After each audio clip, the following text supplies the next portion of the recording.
Northland's towns and tourist spots will remain lifeless until Sunday night because of the government's extension of Level 3 restrictions in Auckland. Businesses in the region say the last 2 weeks have been a grind, with the Auckland dollar confined to the super city borders. As essential workers, Nick Truebridge and Nick Monro were allowed through the State Highway 1 roadblock to speak to Northlanders about how they're faring. Some things never change in Northland, like the spectacular view of Bream Bay and the Whangarei Heads from the Brynderwen Hills lookout. But on State Highway 1, things have changed. There's no sign of campers, caravans or cars packed with travel bags on the roads. Outside of lockdown, Aucklanders would be free to enjoy beautiful coastlines like this. But with Northland effectively shut off from the rest of the country, people working in the region say the picture is not pretty.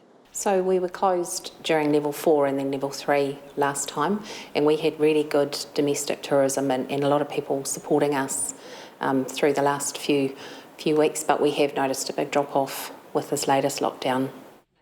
That's Waipu Museum Trust Board Chairman Heather Jacobson. Waipu, permanent population just under 3,000, is popular with Aucklanders and other Kiwis travelling north. And Simpson says it's these visitors, along with internationals, that help keep the museum afloat. We have been able to be open. It's just that people not only can't come from Auckland, but they can't come from further afield because, Auckland's a big stop. And so Northland's effectively cut off from the rest of the country, as well as the outside world. 10 minutes up the road, Tanya Kaiki is hard at work at Bream Bay Butchery in Ruakaka. The roads into these small Northland towns remain heavily policed by officers, army personnel and iwi volunteers. But before these roadblocks were in place, and in the hours before Auckland re-entered lockdown on August 12, Kaiki says it was bumper to bumper. It was like an absolute chaos out there. There were the traffic out there was crazy. People were coming up with their jet skis, their boats. It was, I don't know. I don't think they understood the impact of what was actually happening to them. To them, it was a big holiday.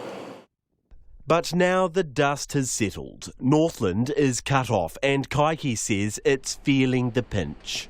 It does definitely have an impact on our shop, on the people that come through, and it's a lot quieter at the moment, but we'll see what happens as things go on in the future.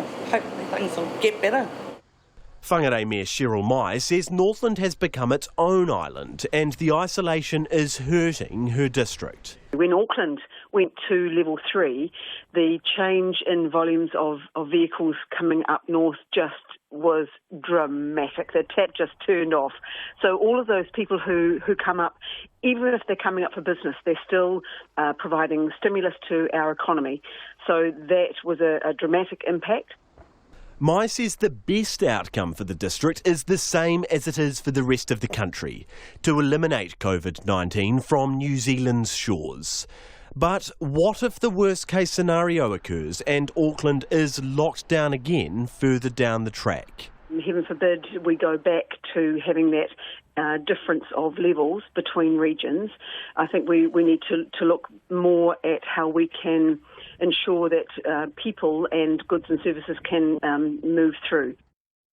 Mangawhai is another spot usually popular with Aucklanders. It's near the Auckland-Northland boundary, meaning some in the community are living under Level 3 lockdown restrictions, while others enjoy the relative freedoms of Level 2. Bennett's Chocolates General Manager Emily Bennett says the town's beaches and businesses are noticeably quieter because of lockdown restrictions in place just kilometres south of here. We're kind of hanging on for it to be a free-flowing between Auckland and Northland, definitely. The Auckland market coming to Mangawhai is huge.